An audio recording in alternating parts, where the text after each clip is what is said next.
मु डॉक्टर अनिता कहूची भारत सरकार किलकारी मोबाइल सेवारू पिलार पेट पूजा केबेठारु आरंभ करिवे से विषय रे मु आज आपनकु जणेबी।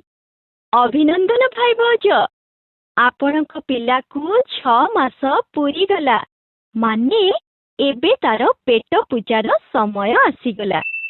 एबे ताकू खाद्य खुआइबा आरंभ करंतु। घरे आपनकर जहाँ भी अच्छी सबु मिसेई रांधंतु आउ ताकू चकटी दे गाढ़ा करंतु आउ ता सह घियो कि तेल मिसेई पिला को खुआंतु। पिलार दांत न उठिथिले भी किछि असुविधा नाही।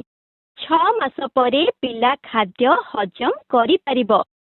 भाउज मने करी पिला को दिन को 3 थर खुआंतु आउ ता सह स्तन्यपान मध्य करांतु।